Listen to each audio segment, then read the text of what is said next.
Halo para pemirsa, penggemar seni ogoh-ogoh. Penilaian lomba ogoh-ogoh tahun 2023 di Kota Denpasar tinggal menghitung hari. Kali ini saya berkunjung ke Banjarsung, Batan Kendal, Desa Adat Sesetan, Denpasar Selatan.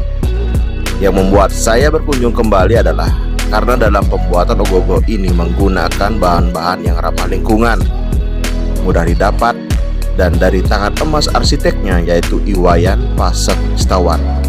Menyulap sebuah bahan-bahan alam tersebut menjadi suatu kreasi seni yang luar biasa. Siapa sangka bahan-bahan tersebut di luar nalar bisa membentuk sebuah tokoh karakter ogoh-ogoh secara realis. Dan tentunya bahan yang digunakan tersebut memiliki nilai konsumsi yang sangat murah. Dan ditambah lagi, ogoh-ogoh ini menggunakan mesin mekanik gerak. Mari kita review karyanya.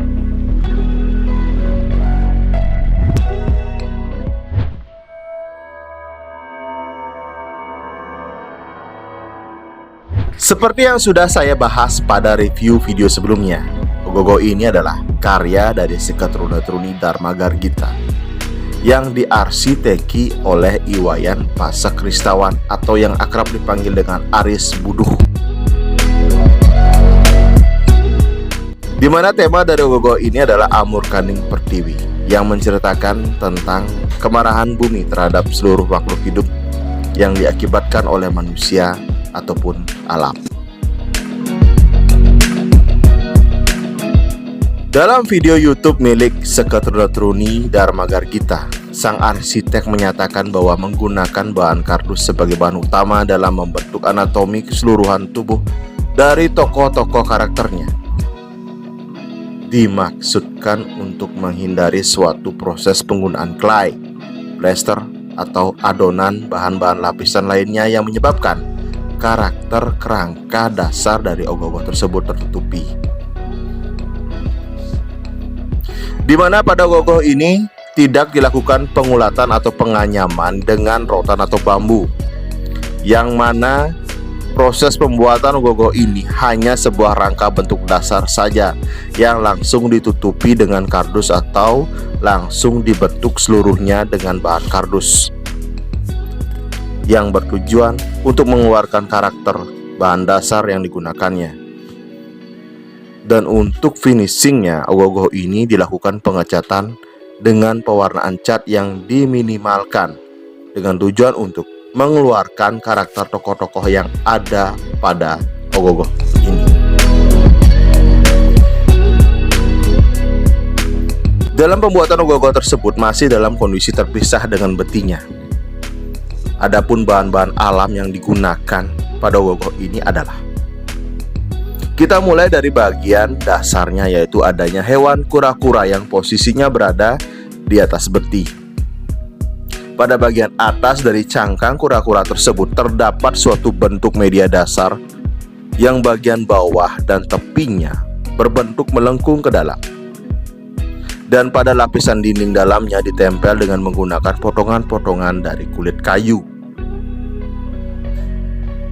yang nantinya dasar dari media tersebut akan dijadikan tempat pijakan dari keempat tokoh lainnya. Pada areal bagian wajah serta keempat kaki kura-kura tersebut menggunakan bahan dari kulit salak dan kulit kelapa. Lalu pada bagian cangkang kura-kura tersebut menggunakan biji kacang hijau, wijen, daun tanaman hias, kerak telur, serta kulit kelapa yang dikombinasikan menjadi satu dan dirangkai sedemikian rupa. Serta adanya lapisan kain yang menutupi sendi gerak dari keempat kaki dan kepala dari kura-kura tersebut, serta adanya mesin yang terdapat bagian-bagian dalamnya. Kemungkinan besar ogoh-ogoh ini akan ada variatif gerakannya.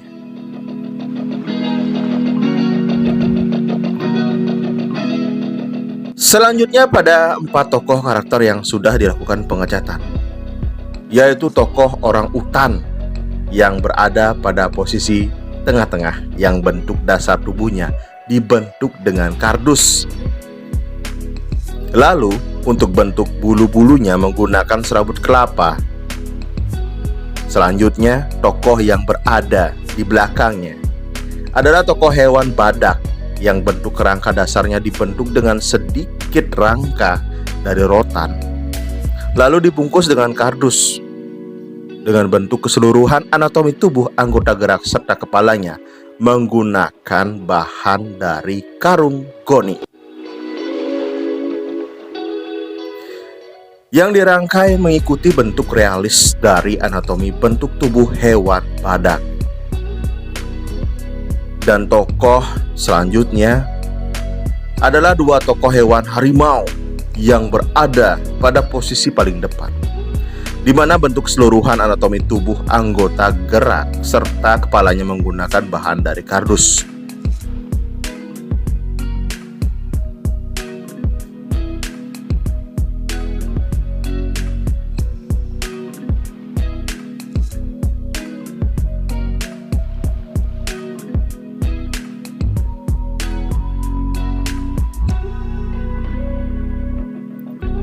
Sungguh ide yang sangat kreatif, yang menggunakan suatu gagasan, ide, atau pemikiran yang dimiliki oleh kreator dan tim dalam menciptakan hal-hal baru atau cara-cara baru yang berbeda dengan segala hal yang sudah ada sebelumnya.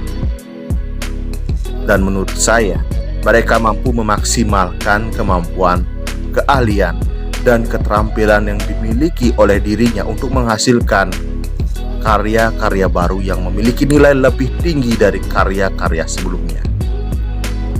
Mungkin demikian hal yang bisa saya sampaikan terkait review karya Gogoh Taun Saka 1945 dari Seketruna Truni Dharma Gargita di Banjar Suung, Batan Kendal, Desa Adat Sesetan, Denpasar Selatan. Atau mungkin ada pemirsa yang ingin menambahkannya, bisa ditulis di kolom komentar yang berada di bawah video ini. Semoga dalam pengerjaan karya tersebut diberikan kelancaran dan selesai tepat waktu. Sekian dari saya, salam seni, salam Badabas Bali, Om Santi Santi Santi.